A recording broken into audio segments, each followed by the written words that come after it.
د الانام مبارکه سوره چې په مکی معظمه کې را نازله شوې ده د قران عظیم شان شپږمه سوره ده 115 آیاتونه لري تلاوت او پښتو ترجمه له لومړي آیت څخه اوري بسم الله الرحمن الرحیم د الله په نوم چې ډیر زیات مهربان پورا رحم لرونکی دی الحمد لله الذي خلق السماوات والأرض وجعل الظلمات والنور ثم الذين كفروا بربهم يعدلون سنا ستاینا الله لره ده چې زمکه او اسمانونه هست کړل رڼا او تیاری پیدا کړی بیا هم هغه کسان چې د حق بلنې لمنلو نه انکار کړی دی نور د خپل رب سیالان ګڼي هو الذي خلقكم من طين ثم قضى أجلا وأجل مسمى عنده ثم أنتم تمترون هماغه ذات دی چې تاسې له خټې نه پیدا کړی بیا یې ستاسې لپاره د ژوند یوه نیټه وټاکله او یوه بله نیټه هم ده چې د هغه په وړاندې ټاکل شوې ده خو تاسې یې چې په شک کې لوېدلي یاست وهو الله في السماوات وفي الأرض يعلم سركم وجهركم ويعلم ما تكسبون هماغه یو خدای په آسمانونو کې هم دی او په ځمکه کې هم ستاسې په ښکاره او پټو ټولو حالاتو پوهیږي او کومه بدي یا نیکي چې تاسې ګټئ له هغې څخه خبر دی وما تأتيهم من آية من آيات ربهم إلا كانوا عنها معرضين د خلکو حال دا دی چې د هغو د پروردګار له نښانو څخه هیڅ کومه نښانه داسې نشته چې د هغو مخې ته راغلي وي او هغوی ورڅخه مخ نه وي اړولی فقد كذبوا بالحق لما جاءهم فسوف يأتيهم أنباء ما كانوا به يستهزئون لکه همدا اوس چې کوم حق هغو ته راغی نو هغه هم دروغ وګڼه ښه ده په کوم شي پورې چې هغوی تر اوسه پورې مسخرې کوي ډېر ژر به د هغه په باب څه خبرونه هغو ته ورسیږي ألم يروا كم أهلكنا من قبلهم من قرن مكناهم في الأرض ما لم نمكن لكم وأرسلنا السماء عليهم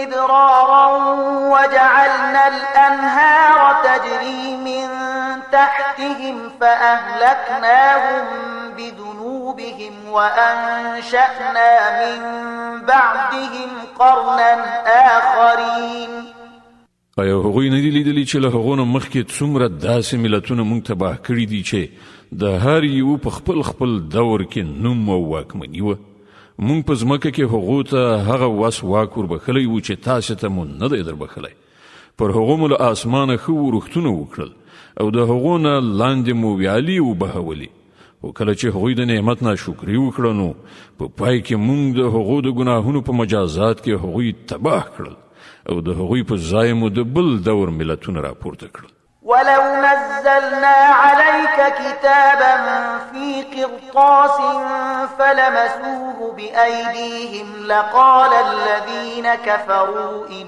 هذا إلا سحر مبين ای پیغمبره که مونږ پر تا باندې په کوم کاغذ کې لیکلی کتاب هم نازل کړی وای او خلکو هغه په خپلو لاسونو سره لمس کړی لیدلی هم وای هلته به هم هغو کسانو چې له حق څخه منکر شوي دي همدا خبره کوله چې دا خو ښکاره کوډي دي وقالوا لولا أنزل عليه ملك ولو أنزلنا ملكا لقضي الأمر ثم لا ينظرون وای چې پر دغه پیغمبر ولې کومه پرښته نه ده نازله شوې که چیرته مونږه پرښته راکوزه کړې وای نو تر اوسه به د وخته فیصله شوې وه بیا هغوی ته څه مهلت نه ورکول کېده ولو جعلناه ملكا لجعلناه رجلا وللبسنا عليهم ما يلبسون او که مونږه په رښتیا راکوزه کړې وای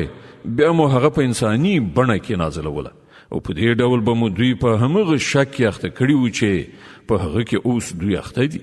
ولقد استهزئ برسل من قبلك فحاق بالذين سخروا منهم ما كانوا به يستهزئون. اے محمد صلی الله علیه وسلم لتانه مخکې هم په ډیرو پیغمبرانو پورې ملنډې وهل شوې دي خو پر هغو ملنډو وهونکو باندې په پای کې هماغه حقیقت مسلط کړی شو چې هغوی پرې تمسخر کاوه. قل سيروا في الأرض ثم انظروا كيف كان عاقبة المكذبين. دوی ته ووایه لږ شان د ځمکې پر مخ وګرځئ راوګرځئ وګورئ چې دروغ ګڼونکي له کوم سرنوشت سره مخامخ شوي دي. قل لمن ما في السماوات والأرض قل لله كتب على نفسه الرحمة ليجمعنكم إلى يوم القيامة لا ريب فيه الذين خسروا أنفسهم فهم لا يؤمنون. لو دوی نه ته پوښتنه وکړه په اسمانونو او ځمکه کې چې څه دي هغه د چا دي؟ وایه هر څه یوازې د الله دي. هغه د رحم او پیرزوینې کړنچاره پر خپل ځان لازمه کړې ده.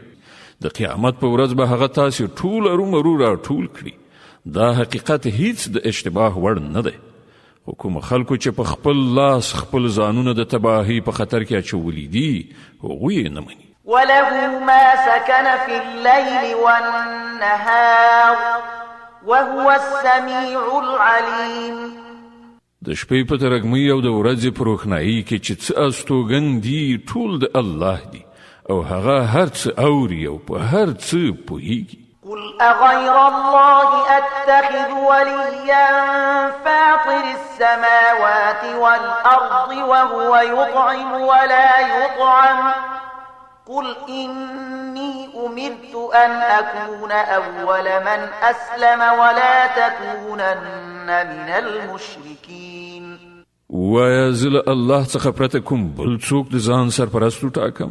هغه خدای پرېږدم چې د ځمکې او اسمانونو هستونکی دی او هغه چې روزي ورکوي روزي اخلي نه، یعنی هغه ته روزي ورکول کیږي نه. وایم ما ته خو همدا امر شوی دی چې له هر چا څخه مخکې زه د هغه په وړاندې د تسلیم سر ښکته کړم او په تاکید سره ویل شوي دي چې که څوک مشرک کیږي شي دي ته په هیڅ صورت له مشرکانو څخه مه کیږه. قل إني أخاف إن عصيت ربي عذاب يوم عظيم. وایه که زه له خپل خدای نه سر وغړوم نو ویریږم چې په یوه لویه هیبتناکه ورځ کې به له عذاب سره مخامخ شم. من يصرف عنه يومئذ فقد رحمه وذلك الفوز المبين. په هغه ورځ چې څوک له عذاب وژغورل شو پر هغه باندې الله ډیر لوی رحم وکړ او همدا څرګند بریالیتوب دی. وإن يمسسك الله بضر فلا كاشف له إلا هو وإن يمسسك بخير فهو على كل شيء قدير. که الله تا ته کوم ډول زیان ورسوي نو له هغه پرته بل څوک نشته چې تا له هغه زیان څخه وژغورلی شي او که هغه تا ته په کومه ښېګڼه ګټه در واړوي نو هغه د هر څه وس واک لري. وهو القاهر فوق عباده وهو الحكيم الخبير. هغه پر خپلو بندگانو پوره برلاسی واکمن دی او د حکمت څښتن او باخبره دی. قل أي شيء أكبر شهادة قل الله شهيد بيني وبينكم وأوحي إلي هذا القرآن لأنذركم به ومن بلغ أئنكم لتشهدون أن مع الله آلهة أخرى قل لا أشهد قل إنما هو إله واحد وإنني بريء مما تشركون. لدوی نه پوښتنه وکړه د چا شاهدي تر هر چا لویه ده؟ ووایه زما او ستاسې ترمنځ الله شاهد دی او دا قرآن ماته د وحی په وسیله را لېږل شوی دی تر څو چې تاسې او هر هغه څوک چې دا ورته رسیږي ټول خبردار کړم. آیا په رښتیا سره تاسې دا شاهدي وهلی شئ چې له الله سره نور خدایان هم شته؟ ووایه زه خو دا شاهدي هیڅکله نشم ویلی. ووایه خدای خو هماغه یو دی او زه له هغه شرک څخه په قطعي ډول بیزار یم چې تاسې پکې اخته یاست. الذين آتيناهم الكتاب يعرفونه كما يعرفون أبناءهم الذين خسروا أنفسهم فهم لا يؤمنون.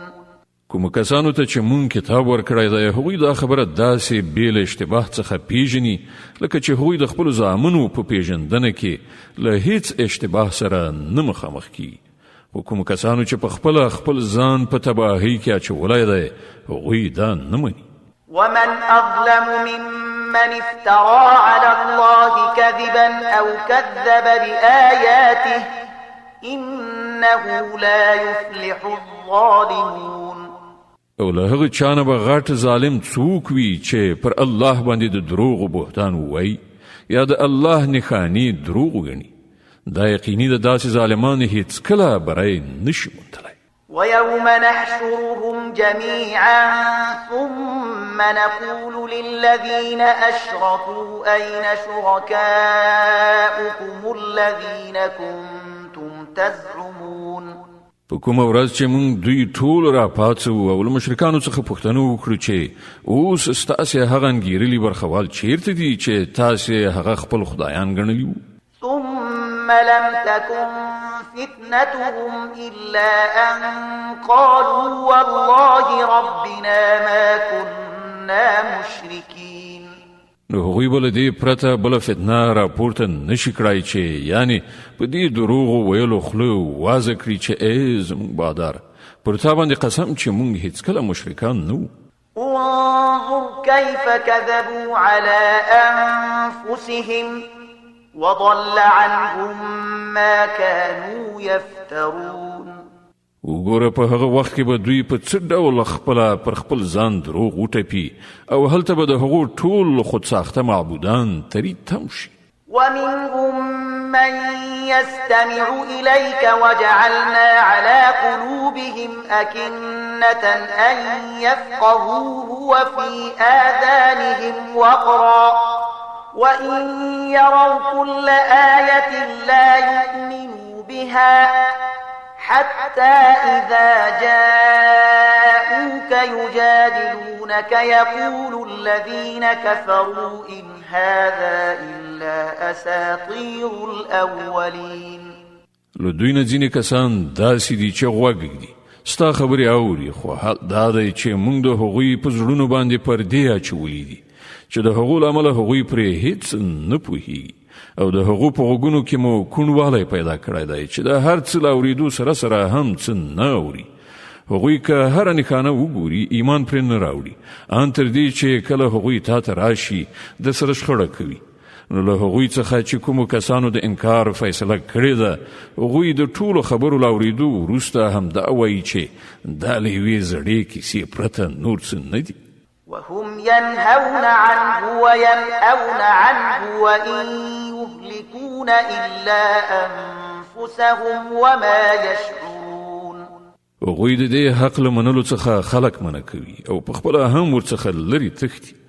هغوی فکر کوي چې په خپل دغه حرکت سره تا ته څه زیان اړولی شي په داسې حال کې چې اصلا هغوی په خپله د خپلې تباهۍ وسایل برابروي خو هغوی د دې شعور نه لري. ولو ترى إذ وقفوا على النار فقالوا يا ليتنا نرد ولا نكذب بآيات ربنا ونكون من المؤمنين. کاش کې تا د هغه وخت حالت لیدلی شوای چې هغوی د دوزخ په غاړه ودرول شي. په هغه وخت کې به هغوی وایي چې کاش کې څه داسې چاره کېدی چې موږ بیرته دنیا ته لیږل شوي وای او د خپل رب نښانې به مو دروغ نه ګڼلې او ایمان به مو راوړی. بل بدا لهم ما كانوا يخفون من قبل ولو ردوا لعادوا لما نهوا عنه وإنهم لكاذبون. په حقیقت کې به هغوی دا خبره صرف له دې کبله وکړي چې په کوم حقیقت باندې چې هغوی پرده غوړولې وه په هغه وخت کې به هغه بې پردې څرګند د هغوی په مخ کې ایښي وي او که هغوی بیرته د خپل پخواني ژوندانه لوري ته ولېږل شي نو بیا به همغه هر څه سرته ورسوي چې هغوی ورڅخه منع کړی شوي دي هغوی خو دي دروغجن له دې امله د خپلې دغې هیلې په څرګندولو کې به هم له دروغو ویلو څخه کار واخلي وقالوا إن هي إلا حياتنا الدنيا وما نحن بمبعوثين ولو ترى إذ وقفوا على ربهم قال أليس هذا بالحق قالوا بلى وربنا قال فذوقوا العذاب بما كنتم تكفرون نن دوی وایي ژوند چې هر څه دی صرف د همدې دنیا ژوند دی او موږ به له مرګه وروسته هیڅکله دوهم ځل پام نه څولی شو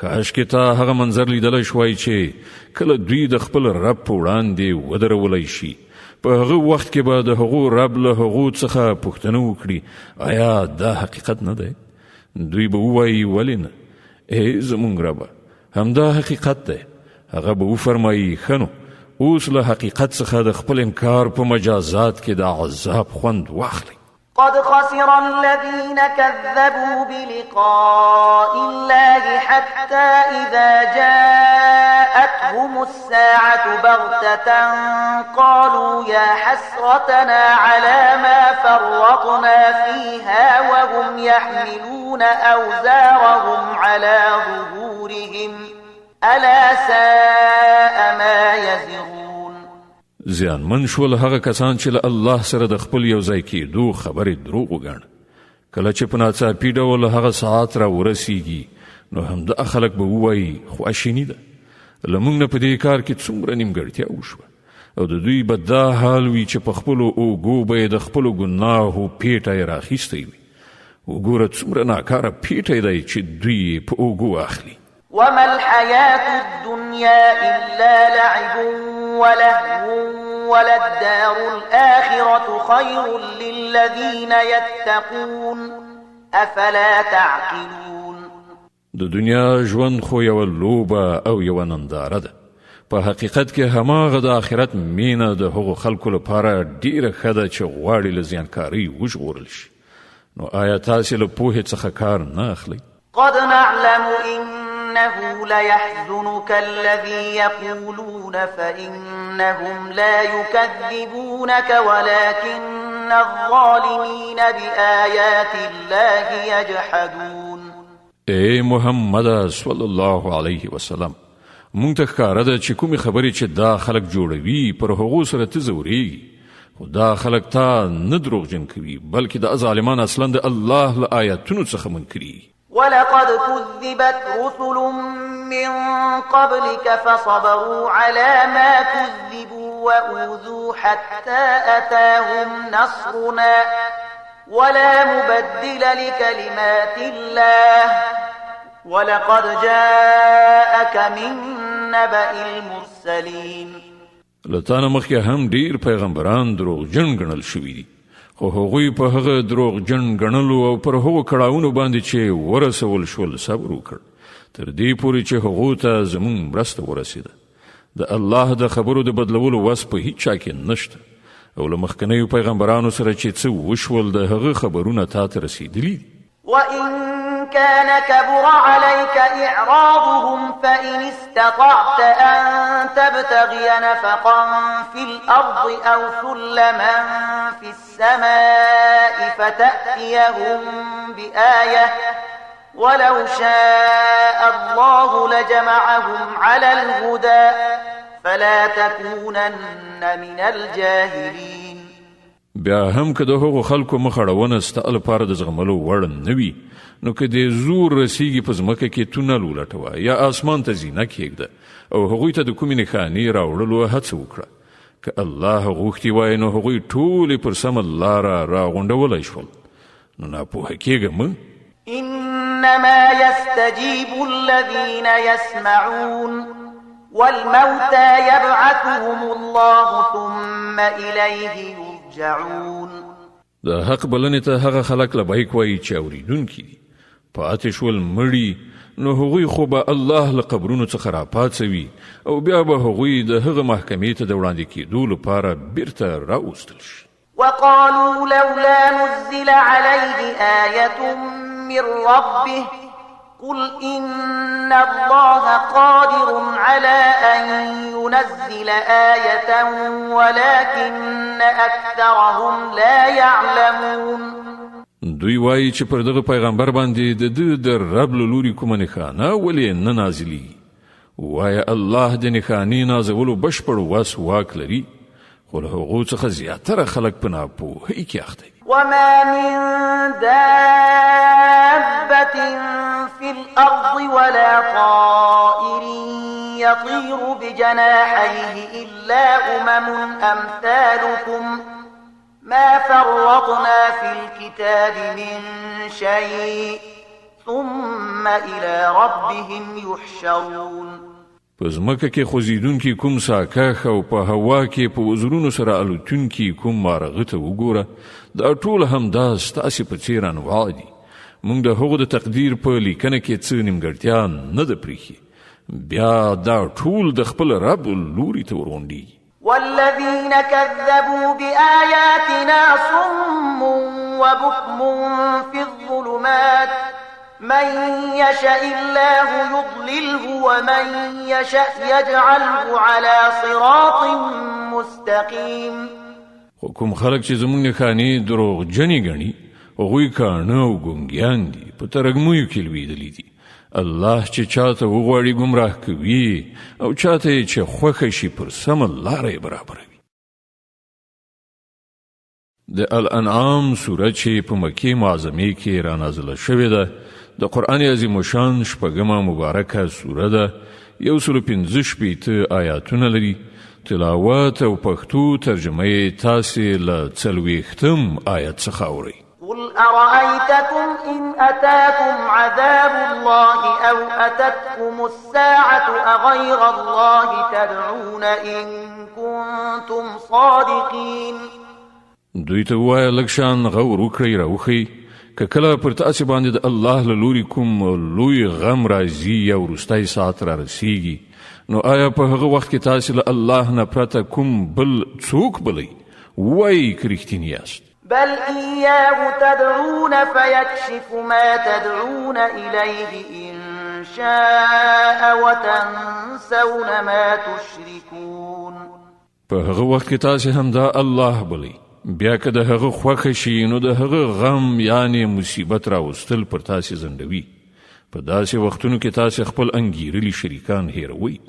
ولقد أرسلنا إلى من قبلك فأخذناهم بالبأساء والضراء لعلهم يتضرعون. لتانا مخکې مونږ ډیرو قومونو ته پیغمبران لیږلي او هغه قومونه مو په کړاوونو او غمونو اخته کړل تر څو چې هغوی له عاجزۍ سره زموږ په وړاندې سر ښکته کړي. فلولا إذ جاءهم بأسنا تضرعوا ولكن قست قلوبهم وزين لهم الشيطان ما كانوا يعملون. نو کله چې زموږ له لوري پر هغو سختي راغله نو هغوی ولې عاجزي غوره نه کړه، خو د هغوی زړونه لا نور هم سخت شول او شیطان هغوی ته ډاډینه ورکړه چې تاسې چې څه کوئ ښه کوئ. فلما نسوا ما ذكروا به فتحنا عليهم أبواب كل شيء حتى إذا فرحوا بما أوتوا أخذناهم بغتة فإذا هم مبلسون. بیا کله چې هغوی هغه نصیحت هیر کړ چې ورته شوی وو، نو موږ د هر ډول سوکالۍ دروازې د هغو لپاره پرانیستي، تر دې پورې چې کله هغوی په هغو نعمتونو کې چې وربخل شوي وو ښه ډوب شول، نو موږ په ناڅاپي ډول له هغوی ونیول او په دې وخت کې د هغو دا حالت و چې له هرې ښېګڼې څخه ناامید وو. فقطع دابر القوم الذين ظلموا والحمد لله رب العالمين. په دې توګه د هغو خلکو سټه ویستل شو، یعنې بیخي پرې شو چې هغوی ظلم کړی او ثنا ستاینه ده د الله رب العالمین لپاره. قل أرأيتم إن أخذ الله سمعكم وأبصاركم وختم على قلوبكم من إله غير الله يأتيكم به انظر كيف نصرف الآيات ثم هم يصدفون. اے محمد صلی الله علیه وسلم، دوی ته ووایه کله مو په دې هم څه فکر کړی دی چې که الله ستاسې لیدنه او اورېدنه در څخه واخلي او ستاسې زړونه مهر کړي، نو له الله نه پرته بل کوم خدای شته چې تاسې ته دا قواوې بیرته درکړی شي. وګوره په څه شان مونږ بیا خپلې نښانې دوی ته وړاندې کوو او بیا دوی ورڅخه په څه ډول سترګې اړوي. قل أرأيتكم إن أتاكم عذاب الله بغتة أو جهرة هل يهلك إلا القوم الظالمون. ووایا تاسې کله په دې څه فکر کړی دی چې که د الله له لوري په ناڅاپي یا څرګند ډول پر تاسې باندې عذاب راشي، نو آیا له ظالمانو پرته به نور څوک هلاک شي؟ وما نرسل المرسلين إلا مبشرين ومنذرين فمن آمن وأصلح فلا خوف عليهم ولا هم يحزنون. مونږ چې کوم پیغمبران لیږو د همدې لپاره لیږو چې هغوی نیکانو ته زیری ورکوونکي او د بد عمله خلکو ویرونکي اوسي. نو چې کوم کسان د هغوی خبره ومني او خپله کړنچاره سمه کړي، د هغوی لپاره هیڅ ویره او خفګان نشته. والذين كذبوا بآياتنا يمسهم العذاب بما كانوا يفسقون. او کوم خلک چې زموږ آیاتونه دروغ وګڼي، هغوی ته به د خپلو سرغړونو په مجازات کې عذاب ورسي.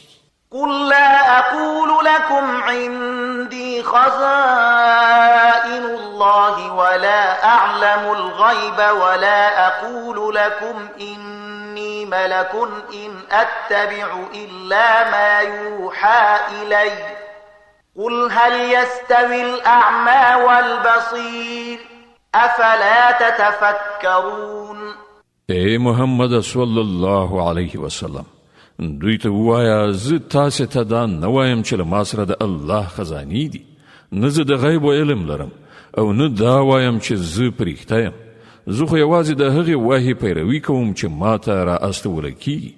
بیا له دوی نه پوښتنه وکړه آیا ړانده او سترګور دواړه برابرېدی شي؟ آیا تاسې فکر نه کوئ؟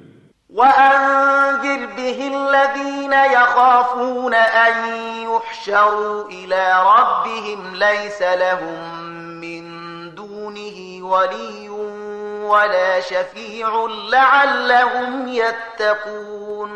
او اے محمد صلی الله علیه وسلم، ته د دې وحی د علم په وسیله هغو خلکو ته نصیحت وکړه چې له دې خبرې څخه ویریږي چې د خپل رب حضور ته به یو وخت په داسې حال کې وړاندې کړی شي چې له هغه پرته به هلته کوم داسې وسوال واکمن نه وي چې د هغوی ملاتړ مرستندوی وي یا د هغوی سپارښت وکړي.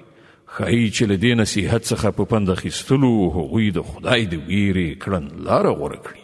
ولا تطرد الذين يدعون ربهم بالغداة والعشي يريدون وجهه ما عليك من حسابهم من شيء وما من حسابك عليهم من شيء ما عليك من حسابهم من شيء وما من حسابك عليهم من شيء فتطردهم فتكون من الظالمين.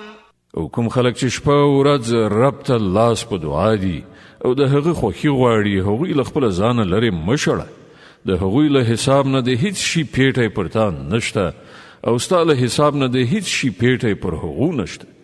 د دې له پاسه هم که ته هغوی لرې وشړې نو په ظالمانو کې به وشمېرل شي. وكذلك فتنا بعضهم ببعض ليقولوا أهؤلاء من الله عليهم من بيننا أليس الله بأعلم بالشاكرين.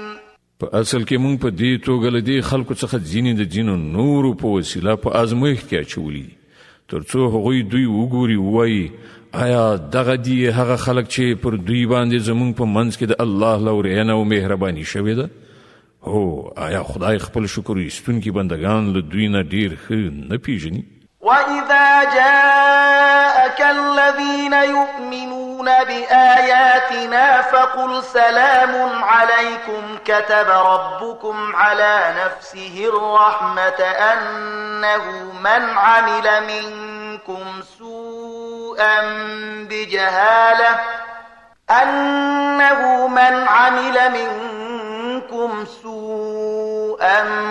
بجهالة ثم تاب من بعده وأصلح فأنه غفور رحيم.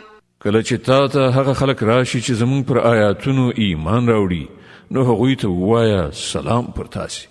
ستاسې رب د رحم او مهربانۍ کړنچاره پر خپل ځان باندې لازمه کړې ده. دا د هغه رحم او مهرباني ده چې کله تاسې نه څوک په ناپوهۍ سره د کومې بدۍ مرتکب شوی وي بیا له هغه وروسته توبه وباسي او خپل رویه اصلاح کړي نو هغه ورته بخښنه کوي او له نرمۍ څخه کار اخلي. وكذلك نفصل الآيات ولتستبين سبيل المجرمين. او په دې ډول مونږ خپل نښانې په ډاګه څرګنده وړاندې کوو تر څو چې د مجرمانو لاره بیخي ښکاره شي. قل إني نهيت أن أعبد الذين تدعون من دون الله قل لا أتبع أهواءكم قد ضللت إذا وما أنا من المهتدين. اے محمد صلی الله علیه وسلم دوی ته وایه چې تاسې چې له الله نه پرته نور بلئ د هغو له بندګۍ کولو نه زه منع کړی شوی یم. ووایه زه به ستاسې د نفسي غوښتنو پیروي ونه کړم. که ما داسې وکړل نو ګمراه شوم او د سمې لارې موندونکو څخه نه شوم. قل إني على بينة من ربي وكذبتم به ما عندي ما تستعجلون به إن الحكم إلا لله يقص الحق وهو خير الفاصلين. وایه زه د خپل رب له لوري څخه پر یو روښانه دلیل ولاړ یم او تاسې هغه دروغ ګڼلی دی. اوس زما په واک کې هغه څه نشته چې د هغو لپاره تاسې تلوار نیولی یاست. د فیصلې ټول واک د الله دی. همغه حق بیانوي او همغه ډیر ښه فیصله کوونکی دی. قل لو أن عندي ما تستعجلون به لقضي الأمر بيني وبينكم والله أعلم بالظالمين. وایه که چیرته هغه شی زما په واک کې وای چې تاسې په تلوار سره د هغه غوښتنه کوئ نو زما او ستاسې ترمنځ به د وخته فیصله شوې وه. خو الله ډیر ښه پوهیږي چې له ظالمانو سره څه معامله کول غواړي. وعنده مفاتح الغيب لا يعلمها إلا هو ويعلم ما في البر والبحر وما تسقط من ورقة إلا يعلمها ولا حبة في ظلمات الأرض ولا رطب ولا يابس إلا في كتاب مبين. له همغه سره د غیبو کلیګانې دي چې له هغه نه پرته بل څوک پرې نه پوهیږي. په وچه او اوبو کې چې هر څه دي له ټولو څخه هغه خبر دی. له ونې څخه کومه راولیدونکې پاڼه داسې نشته چې هغه پرې عالم نه وي. د ځمکې په ترږمۍ پردو کې کومه دانه داسې نشته چې هغه ورڅخه باخبره نه وي. وچ او لامده ټول په یو روښانه کتاب کې لیکل شوي دي. وهو الذي يتوفاكم بالليل ويعلم ما جرحتم بالنهار ثم يبعثكم فيه ليقضى أجل مسمى ثم إليه مرجعكم ثم ينبئكم بما كنتم تعملون. ما غدای چې د شپې ستاسې ساګانې اخلي او د ورځې چې څه کوي پر هغو پوهیږي. بیا په بله ورځ هغه تاسې د همدې ژوند ژواک په نړۍ کې راپاڅوي تر څو چې د ژوند ټاکلې موده سرته ورسیږي. په پای کې د همغه لوري ته ستاسې ورګرځېدل دي. بیا به هغه تاسې ته وښیي چې تاسې څه کوئ. وهو القاهر فوق عباده ويرسل عليكم حفظة حتى إذا جاء أحدكم الموت توفته رسلنا وهم لا يفرطون. پر خپل بندگانو هغه بشپړ وس واک لري او پر تاسو څارونکي ټاکي لیږي تر دې پورې چې کله له تاسو څخه د کوم یو د مرګ نیټه را رسیږي نو د هغه لیږل شوي پرښتې د هغه ساه اخلي او د خپل فریضې په سرته رسولو کې یو بڅری لنډون نه کوي. ثم ردوا إلى الله مولاهم الحق ألا له الحكم وهو أسرع الحاسبين. بیا ټول د الله د خپل حقیقي بادار په لوري بیرته راوستل کی. خبردار اوسئ د فیصلې ټولې واکمنۍ د همغه په لاس کې دي او هغه په حساب اخیستو کې ډیر چټک دی. قل من ينجيكم من ظلمات البر والبحر تدعونه تضرعا وخفية لئن أنجانا من هذه لنكونن من الشاكرين. اے محمد صلی الله علیه وسلم له دوی نه پوښتنه وکړه د بیدیا او سمندر په تیارو کې څوک تاسو له خطرونو څخه ژغوري؟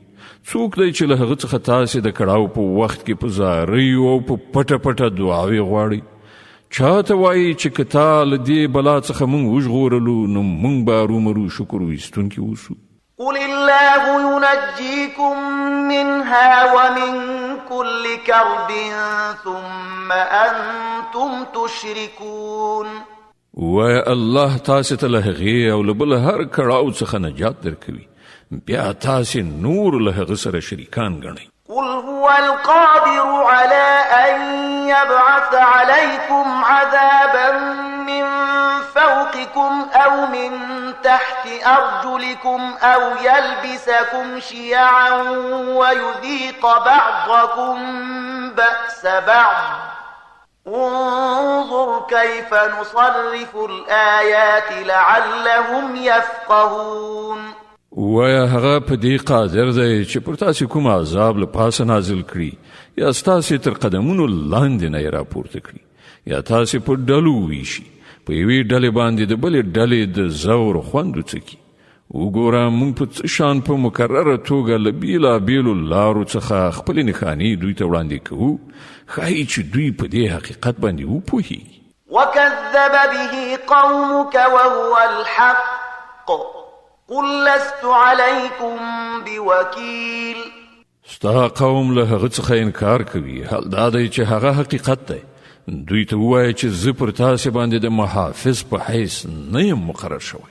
لكل نبأ مستقر وسوف تعلمون. د هر خبر د څرګندېدو وخت ټاکلی دی. ډیر ژر به تاسې په خپله په عاقبت باندې پوه شئ. وإذا رأيت الذين يخوضون في آياتنا فأعرض عنهم حتى يخوضوا في حديث غيره وإما ينسينك الشيطان فلا تقعد بعد الذكرى مع القوم الظالمين.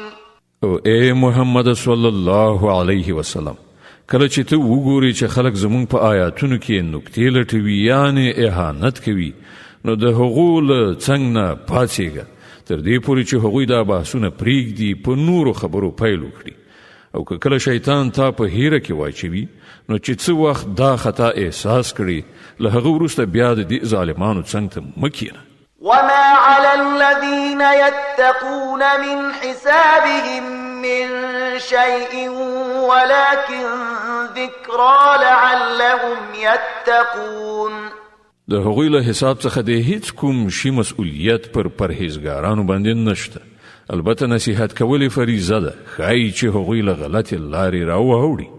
وذر الذين اتخذوا دينهم لعبا ولهوا وغرتهم الحياة الدنيا وذكر به أن تبسل نفس بما كسبت ليس لها من دون الله ولي ولا شفيع وإن تعدل كل عدل لا يؤخذ منها أولئك الذين أبسلوا بما كسبوا لهم شراب من حميم وعذاب أليم بما كانوا يكفرون.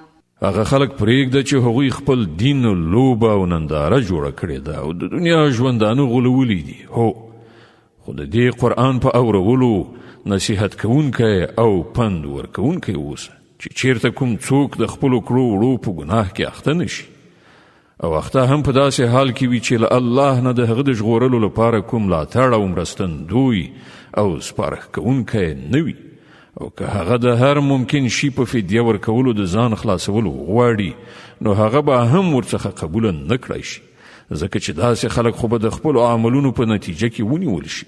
هغو ته به له حق څخه د خپل انکار په مجازات کې د څښلو خوټېدلې یعنی جوش اوبه او دردناک عذاب ورکړل شي. قل أندعو من دون الله ما لا ينفعنا ولا يضرنا ونرد على أعقابنا بعد إذ هدانا الله كالذي استهوته الشياطين في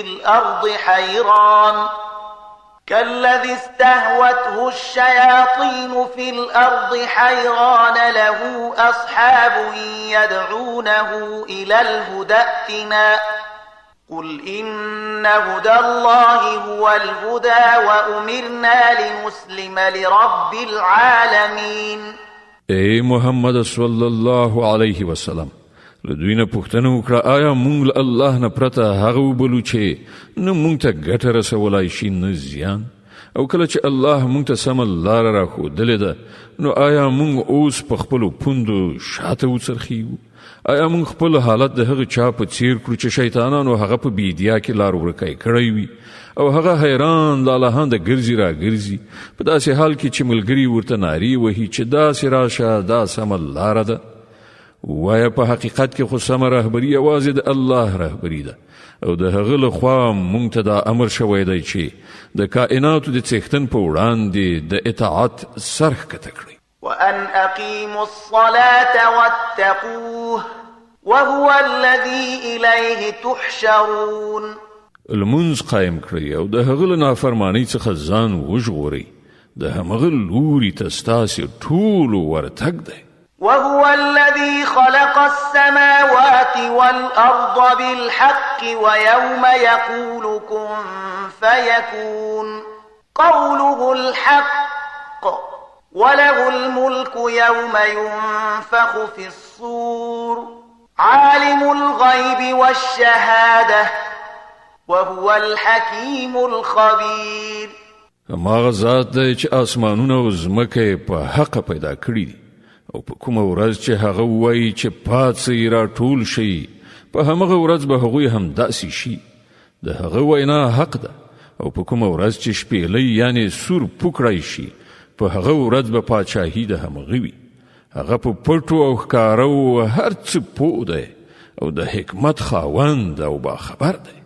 وَإِذْ قَالَ إِبْرَاهِيمُ لِأَبِيهِ آزَرَ أَتَتَّخِذُ أَصْنَامًا آلِهَةً إِنِّي أَرَاكَ وَقَوْمَكَ فِي ضَلَالٍ مُبِينٍ. د ابراهیم علیه السلام ماجرا یاد کړه چې کله هغه خپل پلار آزر ته ویلیو آیا ته بوتان په خدای سره نیسې؟ زه خو تا او ستا قوم په ښکاره ګمراهۍ کې وینم. وكذلك نري إبراهيم ملكوت السماوات والأرض وليكون من الموقنين.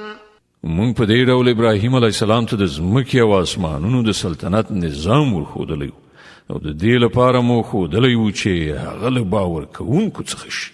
فلما جن عليه الليل رأى كوكبا قال هذا ربي فلما أفل قال لا أحب الآفلين.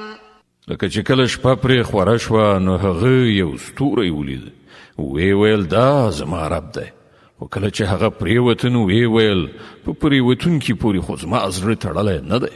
فلما رأى القمر قال هذا ربي فلما أفل قال لئن لم يهدني ربي لأكونن من القوم الضالين. بیا یې چې کله سپوږمۍ ځلانده تر سترګو شوه نو ویې ویل دا دی زما رب. خو کله چې هغه هم پرېوتله نو ویې ویل که زما رب ما ته لارښوونه نه وای کړې نو زه به هم له ګمراهانو څخه شوی وای. فلما رأى الشمس بازغة قال هذا ربي هذا أكبر فلما أفلت قال يا قوم إني بريء مما تشركون. بیا چې کله لمر روښانه ولید نو ویې ویل دا دی زما رب، دا تر ټولو لوی دی. و کله چې هغه هم پرېوت نو ابراهیم آواز وکړ ای قومه زه له هغو ټولو نه بیزار یم چې تاسې هغه له خدای سره شریک ګڼئ. إني وجهت وجهي للذي فطر السماوات والأرض حنيفا وما أنا من المشركين. ما خو یو لوري ته په میلان کولو د هغه ذات خواته مخ اړولی دی چې هغه ځمکه او اسمانونه پیدا کړي دي او زه هیڅکله له شرک کوونکو څخه نه یم. وحاجه قومه قال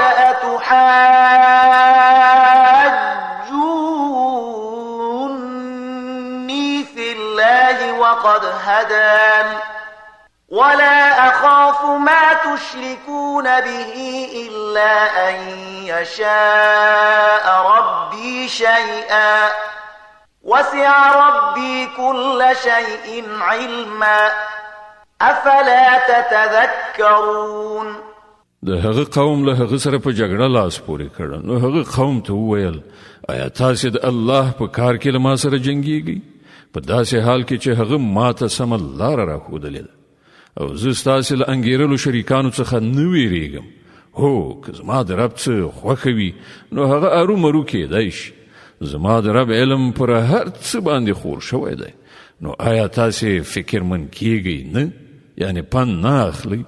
وكيف أخاف ما أشركتم ولا تخافون أنكم أشركتم بالله ما لم ينزل به عليكم سلطانا فأي الفريقين أحق بالأمن إن كنتم تعلمون. او زه ستاسې له انګېرلو خدایانو څخه ولې ویرېږم چې کله تاسې له الله سره په خدایي کې د هغو شیانو په شریکولو نه ویرېږئ چې د هغو لپاره پر تاسې باندې کوم سند نه دی نازل کړی شوی. له موږ دواړو ډلو نه کومه یوه زیاته د نه ویرېدو او ډاډینې وړه ده؟ راوښیئ که تاسې څه علم لرئ. الذين آمنوا ولم يلبسوا إيمانهم بظلم أولئك لهم الأمن وهم مهتدون. په حقیقت کې خو امنیت د همغو کسانو لپاره دی او پر سمه لاره برابر همغه کسان دي چې ایمان یې راوړی او خپل ایمان یې په ظلم نه دی ملوث کړی. وتلك حجتنا آتيناها إبراهيم على قومه نرفع درجات من نشاء إن ربك حكيم عليم. دا زمونږ هغه حجت چې مونږ ابراهیم علیه السلام ته د هغه د قوم په مقابل کې ورکړ مونږ چې چاته وغواړو لوړې درجې ور په برخه کوو.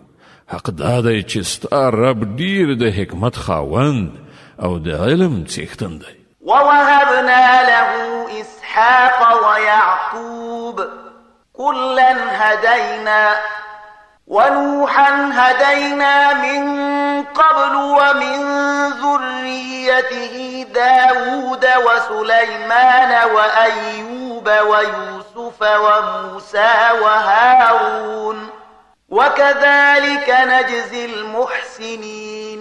او مونږ ابراهیم علیه السلام ته اسحاق علیه السلام او یعقوب علیه السلام غوندې زوجات ورکړ او هر یو ته مو سمه لار وښودله همغه سمه لار چې له دې نه مخکې مو نوح علیه السلام ته ورښودلې وه او د همغه له اولادې نه مونږ داود علیه السلام سلیمان علیه السلام، ایوب علیه السلام، یوسف علیه السلام، موسی علیه السلام او هارون علیه السلام ته هدایت ورکړ. په دې توګه موږ نیکو کارانو ته د هغوی د نیکۍ مکافات ورکوو. وزكريا ويحيى وعيسى وإلياس كل من الصالحين. د همغه اولادې څخه مو زکریا علیه السلام، یحیی علیه السلام، عیسی علیه السلام او الیاس علیه السلام ته لارښوونه وکړه. هغوی ټول نیکان. وإسماعيل واليسع ويونس ولوطا وكلا فضلنا على العالمين. د همغه کورنۍ څخه مو اسماعیل علیه السلام، یسع علیه السلام، یونس علیه السلام او لوط علیه السلام ته لار وښوده. له دوی نه هر یو ته موږ پر ټولو نړیوالو لوړتیا وروبخله. ومن آبائهم وذرياتهم وإخوانهم واجتبيناهم وهديناهم إلى صراط مستقيم. دغه راز د هغو له پلرونو نیکونو، د هغو له اولادې او د هغوی له ورونو څخه زیاترو باندې موږ پیرزوینه وکړه. هغوی مو د خپل خدمت لپاره غوره کړل او هغوی ته مو د سمې لارې ښوونه وکړه. ذلك هدى الله يهدي به من يشاء من عباده ولو أشركوا لحبط عنهم ما كانوا يعملون.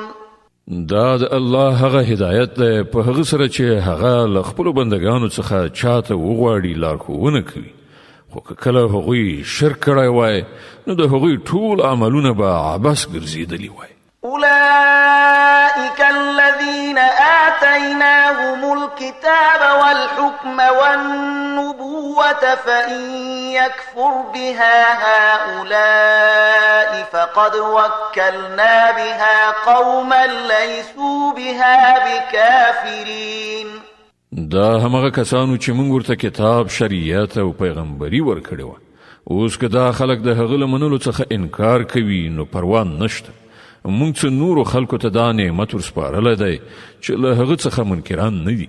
د الانعام مبارکه سوره چې د قرآن عظیم الشان 8مه سوره ده، په مکې معظمې کې رانازله شوې ده.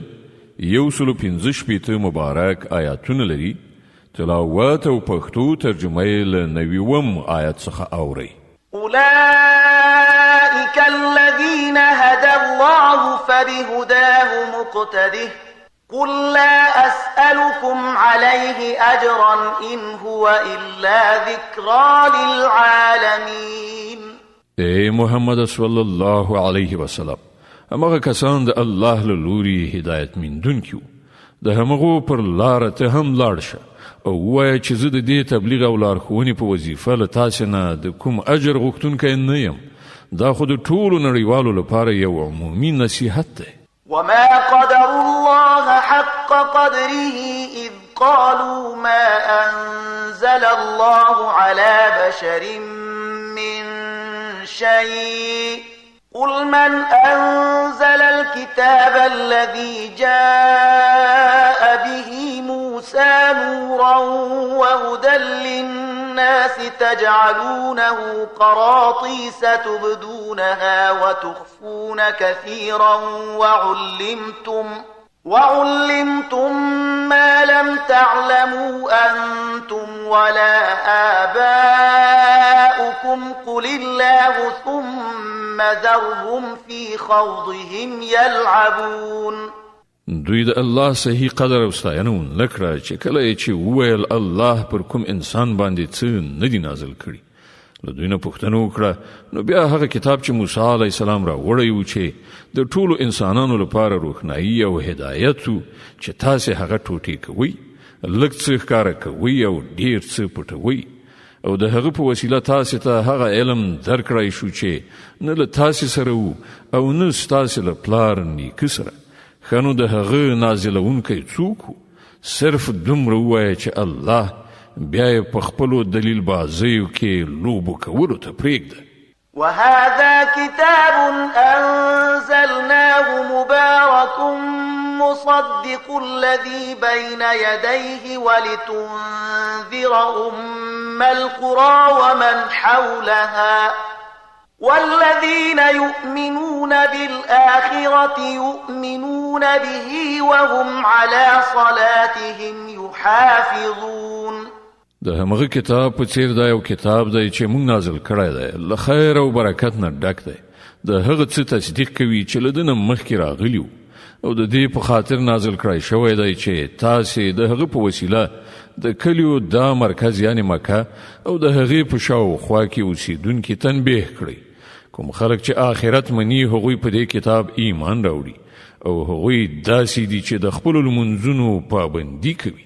ومن أظلم ممن افترى على الله كذبا أو قال أوحي إلي ولم يوح إليه شيء ومن قال سأنزل مثل ما أنزل الله ولو ترى إذ الظالمون في غمرات الموت والملائكة باسطوا أيديهم أخرجوا أنفسكم اليوم تجزون عذاب الهون بما كنتم تقولون اليوم تجزون عذاب الهون بما كنتم تقولون على الله غير الحق وكنتم عن آياته تستكبرون.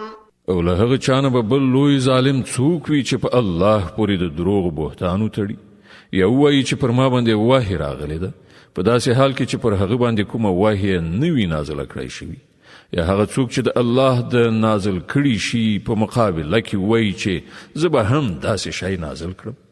کاش کې ته ظالمان په هغه وخت کې ولیدلی شي چې هغوی د زنکدن په سختیو کې غوټې وهونکي وي او په رښتې په لاس غځولو ورته ویونکي وي چې راوړئ وباسئ خپله ساه. نن به تاسې ته د هغو خبرو په مجازات کې رسوا کوونکی عذاب درکړی شي چې تاسې په الله پورې د ناحقه تور په ټپلو کولې او د هغه د آیاتونو په مقابل کې مو سرغړونې څخه کار اخیست. ولقد جئتمونا فرادا كما خلقناكم أول مرة وتركتم ما خولناكم وراء ظهوركم وما نرى معكم شفعاءكم الذين زعمتم أنهم فيكم شركاء لقد تقطع بينكم وضل عنكم ما كنتم تزعمون. او الله به وایي دا ده اوس تاسې همغسې یک تنها زما په وړاندې حاضر شوئ لکه څنګه چې موږ په لومړي ځل تاسې یوازې پیدا کړي وئ. څه چې موږ تاسې ته په دنیا کې درکړي وو هغه ټول تاسې شاته پریښي راغلي یاست او اوس موږ له تاسې سره ستاسې هغه سپارښت کوونکي هم نه وینو چې د هغو په باب ستاسې دا ګمانو چې ستاسې د چارو په برابرولو کې هغوی هم یو څه برخوال دي. ستاسې ټول خپل منځي اړیکې پرې کړل شوې او هغه ټول د څخه ورک شول چې تاسې د هغو ګمان درلود. إن الله فالق الحب والنوى يخرج الحي من الميت ومخرج الميت من الحي ذلكم الله فأنا تؤفكون. د دانې او زړی چونکی الله دی، همغه ژوندی له مړي څخه باسي او همغه مړی له ژوندي نه باسي. د دې ټولو چارو سرته رسونکی خو الله دی. نو تاسې کوم لوري ته اوښتونکي یاست؟ فالق الإصباح وجعل الليل سكنا والشمس والقمر حسبانا ذلك تقدير العزيز العليم. هماغه د شپې پرده څیروي سهار را باسي، همغه شپه د رام کولو وخت ګرځولې ده، همغه د لمر او سپوږمۍ د ختلو پریوتلو حساب ټاکلی دی. دا ټولې د همغه ستر قدرت او علم لرونکي ټاکلي اندازې دي. وهو الذي جعل لكم النجوم لتهتدوا بها في ظلمات البر والبحر قد فصلنا الآيات لقوم يعلمون. او همغه ذات دی چې ستاسې لپاره ستوري د بیدیا او سمندر په ترږمیو کې د لارې پیژندلو وسیله وګرځوله وګورئ موږ نښانې په ډاګه ښکارا بیان کړي دي د هغو خلکو لپاره چې علم لري. وهو الذي أنشأكم من نفس واحدة فمستقر ومستودع قد فصلنا الآيات لقوم يفقهون. او همغه ذات چې تاسې له یو نفس څخه پیدا کړی بیا د هر یو لپاره د تقرر نیولو یو ځای دی او یو د هغه د ورسپارنې ځای. دا نښانې موږ د هغو خلکو لپاره څرګندې کړي دي چې پوهه او ادراک لري. وهو الذي أنزل من السماء ماء فأخرجنا به نبات كل شيء فأخرجنا منه خضرا نخرج منه حبا متراكبا ومن النخل من طلعها قنوان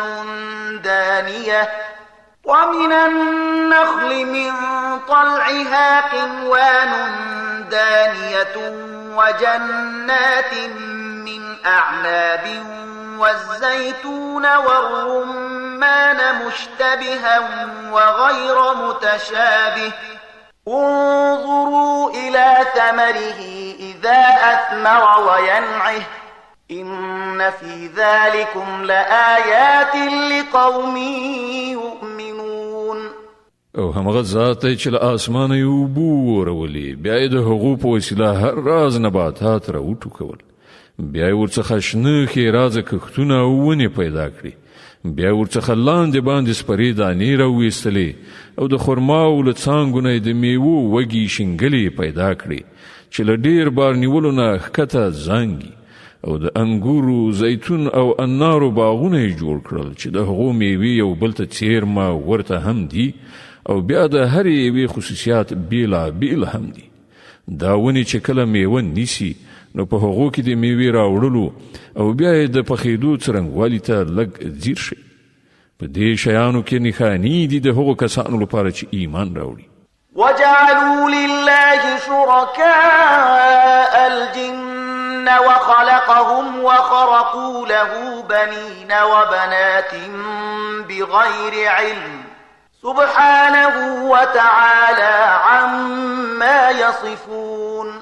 د دې لپاسه هم خلکو پیریان له الله سره شریکان وانګیرل په داسې حال کې چې هغه د هغو خالق دی او بې پوهې او بې ادراکه یې د هغه لپاره زامن او لوڼې جوړې کړي په داسې حال کې چې هغه له هغو خبرو څخه پاک او ډېر لوړ دی چې دوی کوي. بديع السماوات والأرض أنى يكون له ولد ولم تكن له صاحبة وخلق كل شيء وهو بكل شيء عليم. هغه خو د اسمانونو او ځمکې هستونکی دی د هغه کوم زوی له کومه کیدای شي چې له سره څوک د هغه د ژوند ملګری نشته. هغه هر څه پیدا کړی دي او هغه په هر څه پوهیدونکی دی. ذلكم الله ربكم لا إله إلا هو خالق كل شيء فاعبدوه وهو على كل شيء وكيل. دا د الله ستاسې رب هیڅ کوم بل خدای له هغه پرته نشته د هر څه خالق نو له دې امله تاسې د همغه بندګي وکړئ او هغه د هر شي ساتونکی څارونکی دی. لا تدركه الأبصار وهو يدرك الأبصار وهو اللطيف الخبير. کتنې هغه نشي موندلی او هغه کتنې موندلی شي هغه ډیر زیات باریک بین او باخبره دی. قد جاءكم بصائر من ربكم فمن أبصر فلنفسه ومن عمي فعليها وما أنا عليكم بحفيظ. وګورئ تاسې ته ستاسې د رب له لوري نه د کتنې وړ روښنایي راغلي دي. اوس چې څوک له بینایي څخه کار واخلي د ځان لپاره به ګټه وکړي او څوک چې ځان ړوند واچوي خپل ځان ته به زیان واړوي. زه پر تاسې باندې کوم پیردار نه یم. وكذلك نصرف الآيات وليقولوا درست ولنبينه لقوم يعلمون. په دې ډول موږ خپل آیتونه بیا په بیلابیلو ډولونو بیانوو او د دې لپاره بیانوو چې دا خلک به وایي تا له چا څخه زده کړه کړې ده او کوم کسان چې عالمان دي د هغو لپاره موږ حقیقت روښانه کړو. اتبع ما أوحي إليك من ربك لا إله إلا هو وأعرض عن المشركين. اے محمد صلی الله علیه وسلم د هغه وحی پیروي کوونکی اوسه چې پر تا باندې ستاد رب لوري نازله شوې ده ځکه چې له هغه یو رب نه پرته بل کوم خدای نشته او په دې مشرکانو پسې پل مه وهه. ولو شاء الله ما أشركوا وما جعلناك عليهم حفيظا وما أنت عليهم بوكيل. که الله خوښه وای نو هغه په خپل داسې لار چاره برابرولای شو چې دا خلک مشرکان شوي نه وای. ته مونږ پر هغو باندې پیرادار نه ټاکلی او نه ته پر هغو باندې مسلط ساتونکی. د الانعام مبارکه سوره چې د قرآن عظیم شان شپږمه سوره ده په مکې معظمې کې را نازله شوې ده 115 مبارک آیاتونه لري. تلاوت او پښتو ترجمه له 108 آیت څخه اوري. ولا تسبوا الذين يدعون من دون الله فيسبوا الله عدوا بغير علم كذلك زينا لكل أمة عملهم ثم إلى ربهم مرجعهم فينبئهم بما كانوا يعملون. او اے مؤمنان دا خلق چې الله نه پرته څوک بلی هغوی ته کنځلې مه کوئ. چیرته داسې ونشي چې دوی له شرک نه په نور الله وړاندې تګ سره د ناپوهۍ له امله الله ته کنځلې وکړي. مونږ خو په همدې ډول د هرې ډلې لپاره د هغې کړه وړه ښایسته کړي دي بیا د هغوی د همغه خپل رب په لوري ورګرځېدل دي. په هغه وخت کې به هغه ورته څرګنده کړي چې هغوی څه کړي دي. وأقسموا بالله جهد أيمانهم لئن جاءتهم آية ليؤمنن بها قل إنما الآيات عند الله وما يشعركم أنها إذا جاءت لا يؤمنون. دوی له سختو قسمونو خوړلو سره وایي چې که موږ ته کومه نښانه راشي نو موږ پرې ایمان راوړو. اے محمد صلی الله علیه وسلم دوی ته وایي چې نښانې خو له الله سره دي او تاسې څنګه وپوهول شئ چې که نښانې را هم شي نو دوی ایمان راوړونکي نه دي. ونقلب أفئدتهم وأبصارهم كما لم يؤمنوا به أول مرة ونذرهم في طغيانهم يعمهون. مونږ په همغه شان د دوی زړونه او نظر اړو لکه څنګه چې دوی لومړی ځل پرې ایمان نه راوړی. مونږ دوی د دوی په همدې سرکشۍ کې لالهند پرېږدو. ولو أننا نزلنا إليهم الملائكة وكلمهم الموتى وحشرنا عليهم كل شيء قبلا ما كانوا ليؤمنوا إلا أن يشاء الله ولكن أكثرهم يجهلون. که مونږ پر دوی باندې پرښتې هم نازلې کړې وای او مړو له دوی سره خبرې کړې وای او د ټولې نړۍ شیان مو د دوی تر نظر لاندې راغونډ کړي وای بیا هم دوی ایمان راوړونکي نه وو مګر دا چې د خدای همدا غوښتنه وي چې هغوی دې ایمان راوړي خو زیاتره خلک د ناپوهۍ خبرې کوي. وكذلك جعلنا لكل نبي عدوا شياطين الإنس والجن يوحي بعضهم إلى بعض زخرف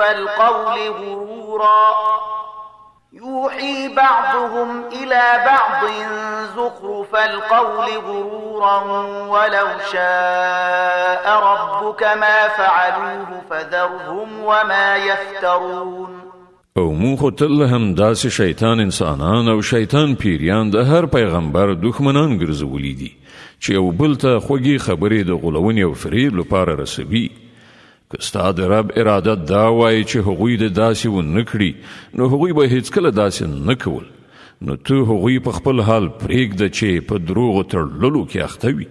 ولتصغى إليه أفئدة الذين لا يؤمنون بالآخرة وليرضوه وليقترفوا ما هم مقترفون.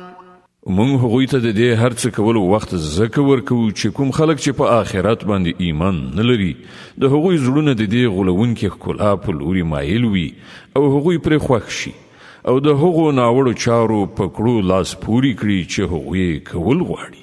أفغير الله أبتغي حكما وهو الذي أنزل إليكم الكتاب مفصلا والذين آتيناهم الكتاب يعلمون أنه منزل من ربك بالحق فلا تكونن من الممترين. آیا زل الله نه پرته کوم بل فیصله کوونکی ولټوم په داسې حال کې چې هغه تاسو ته پوره مفصل کتاب لیږلی دی او کوم خلکو ته چې مونږ له تا نه مخکې کتاب ورکړی وو هغوی پوهیږي چې دا کتاب ستا د همغه رب له لوري په حق نازل شوی دی. نو له دې کبله ته له شک کوونکو څخه مه کېږه. وتمت كلمة ربك صدقا وعدلا لا مبدل لكلماته وهو السميع العليم. ستا د رب وینا د رښتینولۍ او عدالت په اعتبار بشپړه ده. هیڅوک د هغه د فرمانونو بدلونکی نه دی او هغه د هر څه اورېدونکی او په هر څه پوهېدونکی دی. وإن تطع أكثر من في الأرض يضلوك عن سبيل الله إن يتبعون إلا الظن وإن هم إلا يخرصون. او اے محمد صلی الله علیه وسلم که ته د هغو خلکو د اکثریت په خلو کار وکړې چې په ځمکه کې میشته دي نو هغوی به تا د الله له لارې نه واړوي. هغوی خو صرف په ګمان روان او د انګیرنو برابرونکي دي. إن ربك هو أعلم من يضل عن سبيله وهو أعلم بالمهتدين. په حقیقت کې ستا رب ډیر ښه پوهیږي چې څوک د هغه له لارې اوښتي دي او څوک په سمه لاره برابر دي. فكلوا مما ذكر اسم الله عليه إن كنتم بآياته مؤمنين. نو که تاسې د الله په آیاتونو ایمان لرئ نو په کوم څاروي باندې چې د حلالولو په وخت کې د الله نوم اخیستل شوی وي د هغه غوښه وخورئ. وما لكم ألا تأكلوا مما ذكر اسم الله عليه وقد فصل لكم ما حرم عليكم إلا ما اضطررتم إليه وإن كثيرا ليضلون بأهوائهم بغير علم إن ربك هو أعلم بالمعتدين. خنو څه دلیل دی چې تاسې هغه څه ونه خورئ چې پر هغه باندې د الله نوم اخیستل شوی وي په داسې حال کې چې د کومو شیانو استعمال چې الله له اضطراري حالاتو نه پرته په نورو ټولو حالاتو کې حرام کړي دي د هغو تفصیل تاسې ته درښودلی دی. زیاتره خلک داسې دي چې له علم نه پرته صرف د خپلو خواهشاتو په اساس ګمراه کوونکې خبرې کوي. ستا رب دا له حده تېرېدونکي ډېر ښه پیژني. وذروا ظاهر الإثم وباطنه إن الذين يكسبون الإثم سيجزون بما كانوا يقترفون. تاسې هم له ښکاره ګناهونو څخه ځان وژغورئ او هم له پټو څخه.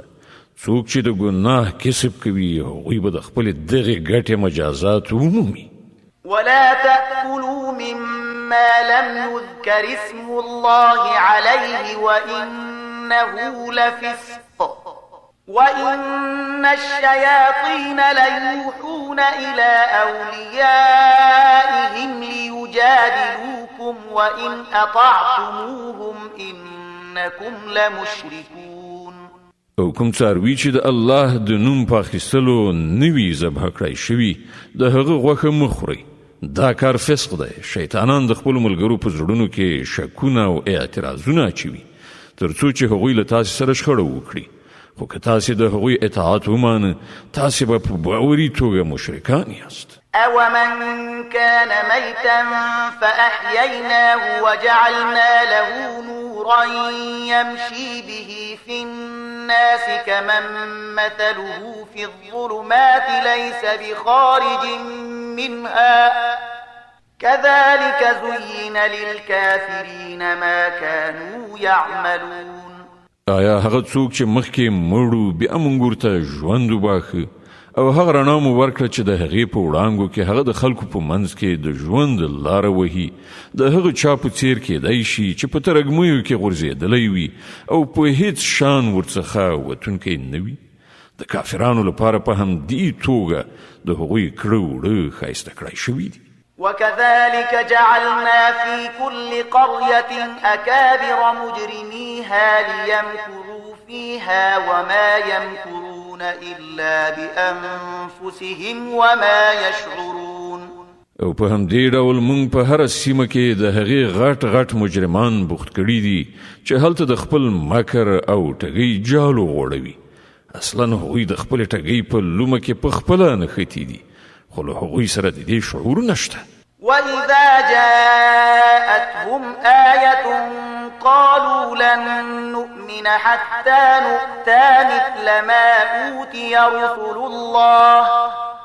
اللَّهِ أَعْلَمُ حَيْثُ يَجْعَلُ رِسَالَتَهُ سَيُصِيبُ الَّذِينَ أَجْرَمُوا صَغَارٌ عِندَ اللَّهِ وَعَذَابٌ شَدِيدٌ بِمَا كَانُوا يَمْكُرُونَ.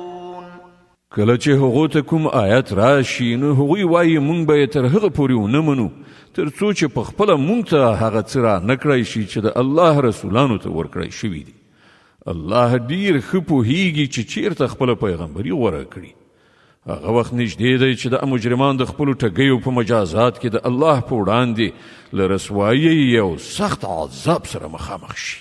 فمن يرد الله أن يهديه يشرح صدره للإسلام ومن يرد أن يضله يجعل صدره ضيقا حرجا كأنما يصعد في السماء كذلك يجعل الله الرجس على الذين لا يؤمنون. نو دا حقیقت دی چې الله د لارښودنې اراده وکړي د هغې سینه د اسلام لپاره پرانیزي او څوک چې وغواړي ګمراه کړي د هغې سینه تنګوي او داسې ساه بندیږي لکه چې د آسمان په لور پورته کیږي. په دې توګه الله له حق څخه د تیښتې او کرکې ناپاکي پر هغو کسانو مسلطوي چې ایمان نه راوړي. وهذا صراط ربك مستقيما قد فصلنا الآيات لقوم يذكرون. په داسې حال کې چې دا لاره ستا د رب سمه لاره ده او د هغه نښانې د هغو خلکو لپاره څرګندې کړای شوي دي چې نصیحت مني.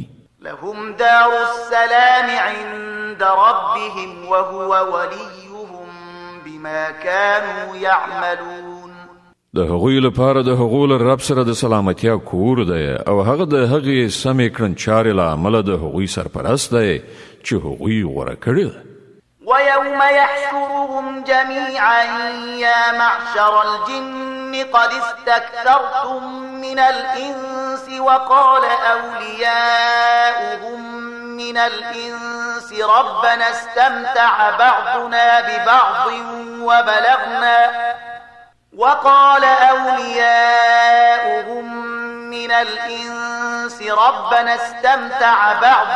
ببعض وبلغنا أجلنا الذي أجلت لنا قال النار مثواكم خالدين فيها إلا ما شاء الله إن ربك حكيم عليم. په هغه ورځ چې الله ټول خلق تر محاصرې لاندې را ټول کړي په هغه ورځ به هغه پیریانو ته په خطاب وفرمایي چې ای د پیریانو ډلې تاسو خو په انساني نوې باندې ښه لاس پاک کړ له انسانانو څخه چې څوک د هغوی ملګري وو هغوی به عرض وکړي چې پروردګار زمونږ هر یو له بل نه پوره استفاده کړې ده او اوس مونږه هغې نیټې ته رارسېدلي یو چې تا راته ټاکلې وه. الله به وفرمایي ښه نو اوس ستاسې استوګنځی اور دی، په هغه کې به تاسې د تل لپاره اوسیږئ. له هغه نه به یوازې همغه وژغورل شي چې الله د هغوی ژغورل وغواړي. بېشکه ستا رب د حکمت خاوند او عالم دی. وكذلك نولي بعض الظالمين بعضا بما كانوا يكسبون. وګوره په دې ډول به مونږ په آخرت کې ظالمان د هغو ګټو له امله چې هغوی په دنیا کې یو له بله سره په ملګري کېدو کولې په خپلو منځو کې سره دوستان وګرځو. يا معشر الجن والإنس ألم يأتكم رسل منكم يقصون عليكم آياتي وينذرونكم لقاء يومكم هذا قالوا شهدنا على أنفسنا وغرتهم الحياة الدنيا وشهدوا على أنفسهم أنهم كانوا كافرين. په هغه وخت کې به الله له هغو څخه دا پوښتنه هم وکړي چې ای د پیریانو او انسانانو ډلې، آیا تاسې ته په خپله له همدا تاسې څخه هغه پیغمبران نه وو راغلي چې تاسې ته زما آیاتونه اورول او د دې ورځې له سرنوشت نه یې ویرولی؟ هغوی به وایي هو موږ د ځان پر خلاف په خپله شاهدي وایو. نن د دنیا ژوندانه دا خلک په غولونه کې اچولی دي، خو په هغه وخت کې به هغوی په خپله د ځان پر خلاف شاهدي ووایي چې هغوی کافران. ذلك أن لم يكن ربك مهلك القرى بظلم وأهلها غافلون. دا شاهدی به له هغو څخه د دې لپاره واخیستله شي چې دا ثابته شي چې ستا رب په ظلم سره د کلیو تباه کوونکی نه و چې کله د هغو استوګن له حقیقت څخه بېخبره. ولكل درجات مما عملوا وما ربك بغافل عما يعملون. د هر چا درجه د هغه د کړو وړو په تناسب ده او ستا رب د خلکو د کړو وړو څخه بېخبره نه دی. وربك الغني ذو الرحمة إن يشأ يذهبكم ويستخلف من بعدكم ما يشاء كما أنشأكم من ذرية قوم آخرين. ستا رب بې نیازه او د رحمت خاوند دی. که هغه وغواړي نو تاسې به له منځه یوسي او ستاسې په ځای به نور هغه خلک راولي چې چاته د هغه خوښه وي، لکه څنګه چې تاسې د ځینو نورو خلکو له زوزات څخه راپورته کړي یاست. إنما توعدون لآت وما أنتم بمعجزين. له تاسې سره چې د کوم شي وعده کیږي هغه رومرو راتلونکی دی او تاسې د خدای د عاجزولو وس نه لرئ، یعنی د خدای تقدیر ته تغییر نشئ ورکولی. قل يا قوم اعملوا على مكانتكم إني عامل فسوف تعلمون من تكون له عاقبة الدار إنه لا يفلح الظالمون. ای محمد وایه چې ای خلکو تاسې په خپل ځای عمل کوونکي اوسئ او زه به هم په خپل ځای عمل کوم. ژر به درته څرګنده شي چې د چا عاقبت ښه کیږي، بېشکه چې ظالمان نه بریالي کیږي. وجعلوا لله مما ذرأ من الحرث والأنعام نصيبا فقالوا هذا لله بزعمهم وهذا لشركائنا فما كان لشركائهم فلا يصل إلى الله وما كان لله فهو يصل إلى شركائهم ساء ما يحكمون. دی خلکو د الله لپاره په خپله د همغلو پیدا کړو کښتونو او څارویو څخه یوه برخه ټاکلې ده او په خپل ګمان وایي دا د الله لپاره ده او دا زمونږ د انګیرلو شریکانو لپاره. نو کومه برخه چې د هغوی د انګیرلو شریکانو لپاره ده هغه خو الله ته نه رسیږي، خو کومه چې د الله لپاره ده هغه د هغوی شریکانو ته رسیږي. څنګه بدې فیصلې کوي دا خلک.